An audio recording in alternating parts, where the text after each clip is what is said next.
Prier avec Jésus, un itinéraire à ses côtés.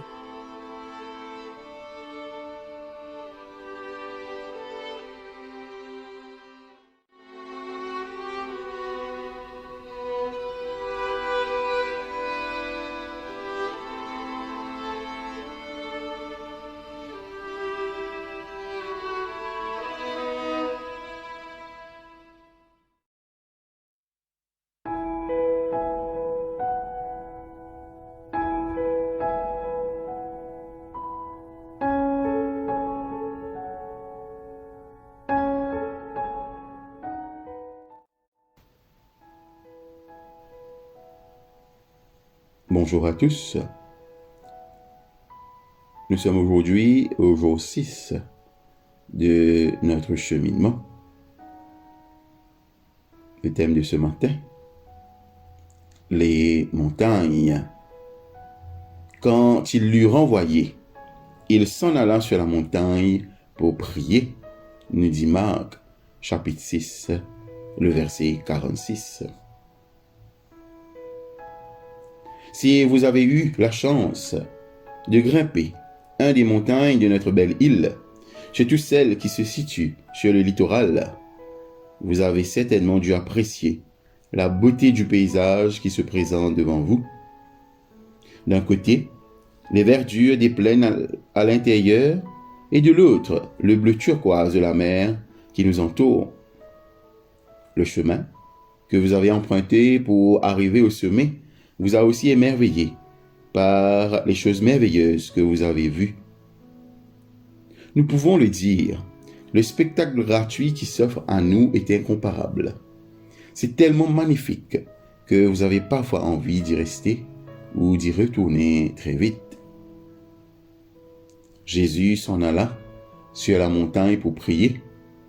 Le choix de Jésus pour sa retraite spirituelle nous livre deux indices. Le premier a trait à la perspective, la contemplation des environs à partir d'une position plus élevée, comme la crête d'une montagne ou d'une colline, communique non seulement l'émerveillement devant la beauté de la création, mais fait aussi naître l'humilité en pensant à notre place dans cette création. Ceux qui escaladent les plus hauts sommets de nos montagnes se disent frappés de stupeur par la vue qui s'offre à eux. Il en est de même des endroits de retraite spirituelle. S'ils nous fournissent une perspective surprenante et pleine d'humilité sur notre vie entre les mains de Dieu, ils remplissent leur mission. Nous avons alors gravi la montagne avec Jésus. L'autre leçon spirituelle qui se dégage du choix de Jésus se trouve dans le mal qu'il s'est donné pour trouver de tels endroits de retraite. L'ascension des montagnes de Galilée ou de Judée ne différait en rien de l'ascension des autres montagnes. C'est un exercice ardu. Les sentiers enlacés nous amènent à nous demander si le trajet en vaut la peine. La recherche d'un lieu de retraite nous pose le même problème. L'ascension semble si ardue, alors que tant d'autres sujets pressants et pratiques réclament notre temps. Épurer notre calendrier d'activités et établir des priorités en vue de prendre le temps d'une retraite reviennent souvent à dire non à d'autres requêtes. Ces démarches nous poussent à mettre en doute la nécessité d'une telle discipline. C'est vraiment une discipline, je peux vous l'assurer. Bien souvent, il est difficile de mettre à part un temps régulier pour vivre une retraite spirituelle conséquente dans la prière.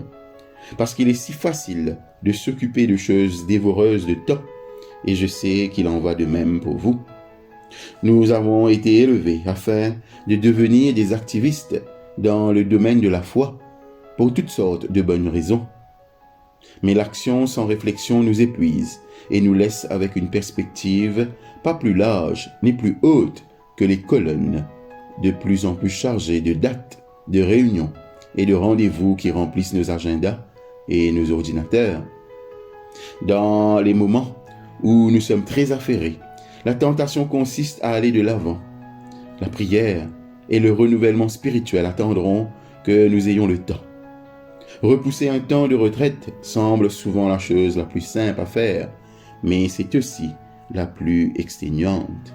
Bien plus exténuante que de grimper un sentier, lacet après lacet, dans notre recherche d'un panorama plus dégagé, nous offrant une perspective élargie, une expérience de renouveau spirituel. Jésus nous invite à monter. Ceux qui grimpent vers les sommets trouvent souvent de monticules ou des pyramides de pierre qui sont autant de points de repère pour ceux qui les escaladent après. Quand nous nous aventurons vers les hauts lieux, qui nous offrent une autre perspective et un renouvellement à notre esprit, nous trouvons nous aussi de ces mémoriaux qui nous indiquent la bonne direction.